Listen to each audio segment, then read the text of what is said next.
Corona काल में पहली बार होने जा रहे पंचायत चुनाव को लेकर सीतापुर प्रशासन द्वारा तैयारी की जा रही है। मतदान केंद्रों पर शांति व्यवस्था से लेकर मतगणना तक सभी व्यवस्थाओं को अंतिम रूप दिया जा रहा है। 29 अप्रैल को सीतापुर में होने वाली पोलिंग में महज एक पखवाड़ा ही शेष बचा है।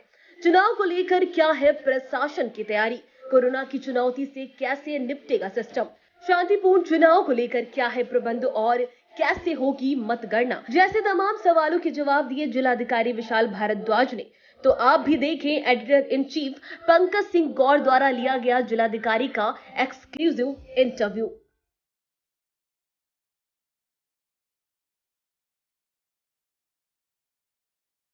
जो मानक सिद्धांत कोविड से लड़ने के लिए गाइडलाइंस बनी है, उनका अनुपालन सुनिश्चित कराकर हम इस पंचायत चुनाव को सकुशल संपन्न करा पाएंगे।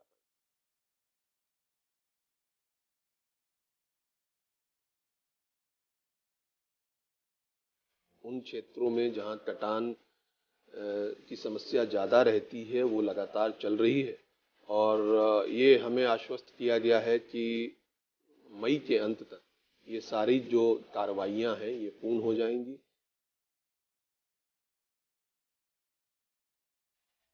कोविड के बीच में पहली बार पंचायत चुनाव होने जा रहे हैं, उसको लेकर के किस तरीके से सजगता बरती जा रही है और यहाँ पर क्या कुछ कदम उठाए जा रहे हैं, चूंकि एक चुनौतीपूर्ण है, ऐसे में चुनाव को सकुशल संपन्न करा लेना। हमारे साथ मौजूद हैं सीतापुर के जिला निर्वाचन अधिकारी, जिला अधिकारी विशाल भारद्वाज जी। उन्हीं से जानेंगे जिस तरीके से पंचायत चुनाव बिल्कुल चौथे चरण में सीतापुर में होने वाला है, चूँकि आखिरी फेज है, ऐसे में और उस समय चरम पर कोरोना भी होगा, कैसे उससे निपटेंगे और कैसे चुनाव को संपन्न कराएंगे। खुद चुनौतीपूर्ण है चूँकि ऐसे में, और सभी जानते हैं।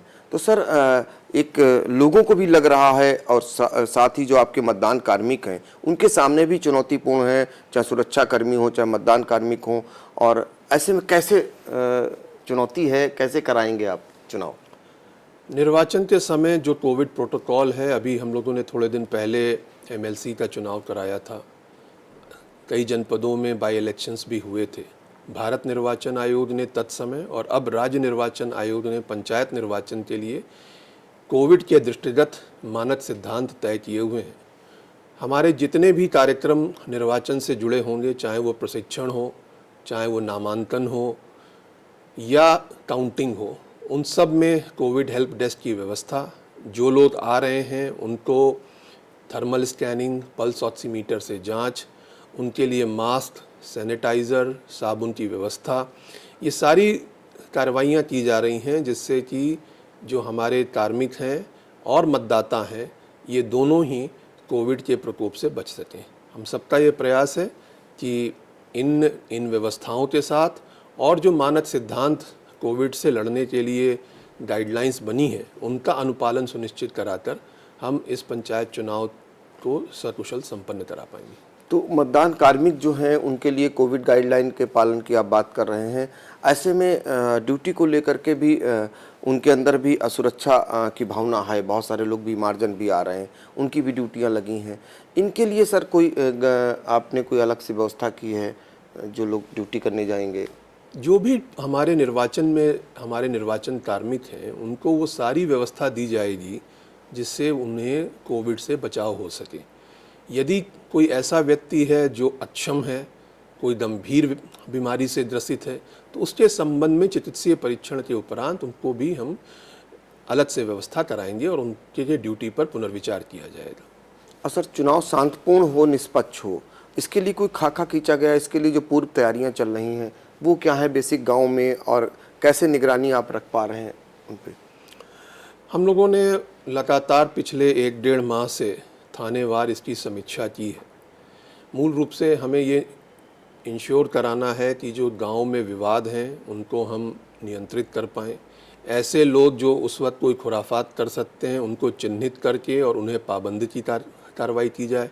लगभग 50,000 लोगों को पूरे जनपद में अब तक दंड प्रक्रिया संहिता के अंतर्गत पाबंद किया गया है। अवैध असलहे, अवैध शराब की बिक्री, इन सब पर लगातार कार्रवाई की जा रही है। जो अस्त्र शस्त्र जो हैं जिनका प्रयोग इसमें हो सकता था उनको भी जमा कराने की कार्रवाई हो रही है। तो हम सब का ये प्रयास है कि इन कार्रवाइयों से ऐसे लोग जो कि कोई समस्या पैदा कर सकते हैं उन पर हम प्रभावी नियंत्रण रखेंगे और रखने का प्रयास कर रहे हैं।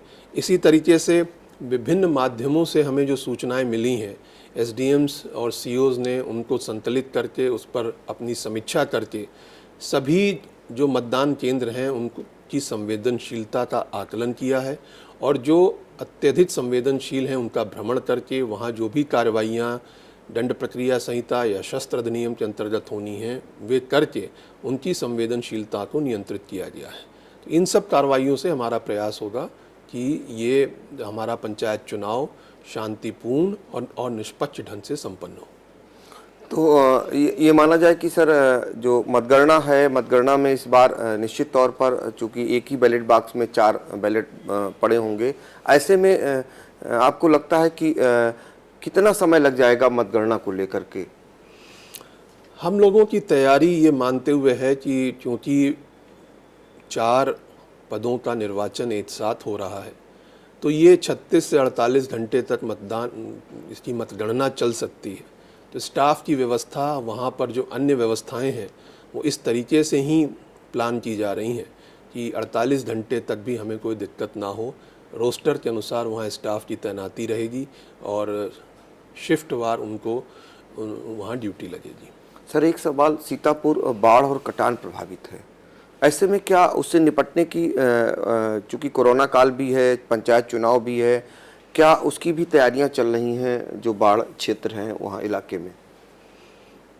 बाढ़ क्षेत्र में सिंचाई विभाग द्वारा जो बंधों का निर्माण और बंधों की जो स्टड्स का निर्माण बेसिकली जहाँ उन क्षेत्रों में जहाँ कटान की समस्या ज़्यादा रहती है वो लगातार चल रही है और ये हमें आश्वस्त किया गया है कि मई के अंत तक ये सारी जो कार्रवाइयाँ हैं ये पूर्ण हो जाएंगी। एसडीएम्स जो संबंधित हैं वो उसका निरीक्षण भी कर रहे हैं। तो मुझे उम्मीद है कि बाढ़ की विभीषिका से हम लोग बच पाएंगे।